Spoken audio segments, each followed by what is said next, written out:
নমস্কার, আমি doctor Tamajit Chakraborty, consultant brain and spine surgeon, Kolkata. আজকে আমার আলোচনার বিষয় সার্ভাইকাল স্পন্ডালোসিস।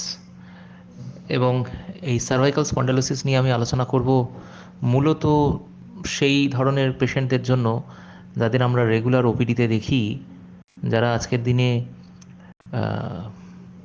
আইটি সেক্টর বা কম্পিউটারের সামনে বসে তাদের কাজ করতে হয়। অনেক মানুষ আমাদের কাছে আসেন দেখানোর জন্য, পরামর্শের জন্য, যাদের বয়স 30 থেকে 60-এর মধ্যে বা তারও কম, কিন্তু তাদের কাজকর্ম কম্পিউটারের সামনে অনেকক্ষণ ধরে ঘন্টার পর ঘন্টা বসে কাজ করতে হয়। এবং দিনের পর দিন এভাবে করার জন্য তাদের যে অসুবিধা হয়, তারা ঘাড় ঝুঁকিয়ে কাজ করেন কম্পিউটার স্ক্রিনের দিকে তাকিয়ে। তাদের কনস্ট্যান্ট একটা এইভাবে তাকিয়ে থাকতে হয়, এবং হয়তো দেখা যাচ্ছে 2 ঘন্টা 3 ঘন্টা ধরে তারা কোনো মিটিং অ্যাটেন্ড করছেন বা কাজ করছেন। এই করতে করতে করতে করতে আমাদের ঘাড়ে একটা প্রবলেম নিজেদের অজান্তে শুরু হয়।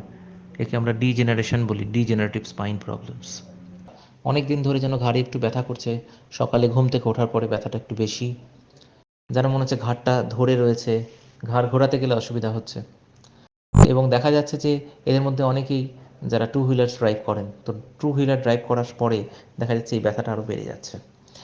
তাদের কাছে মূলত আমার একটাই পরামর্শ, যেটা আমি সবাইকে বলে থাকি আমার পেশেন্টদের, যে চেষ্টা করবেন যে একসাথে অনেকক্ষণ ধরে কম্পিউটারের সামনে বসে কাজ না করতে, 1.5 ঘন্টা 2 ঘন্টা বাদে একটু ব্রেক নেবেন।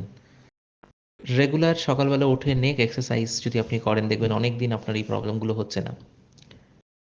চেষ্টা করবেন যে টু হুইলারে লং ড্রাইভ না করতে, বা খুব সেই রকম রাস্তাগুলো অ্যাভয়েড করতে যেখানে খুব ঝাঁকুনি হয়। যদি অল্প ব্যথা থাকে তাহলে একটু কেয়ারফুল বেশি হতে হবে। যদি ব্যথা বাড়তে থাকে বা দেখছেন হাতে সত্যি খুব ঝিমঝিম করছে বা হাতে কোনো কিছু ধরতে অসুবিধা হচ্ছে, তাহলে ডাক্তারের পরামর্শ নিন। হয়তো আপনার কিছু পরীক্ষা নিরীক্ষা করে দেখার দরকার পড়বে। তো এই জিনিসগুলো মনে রাখবেন। সুস্থ থাকবেন, ভালো থাকবেন। নমস্কার।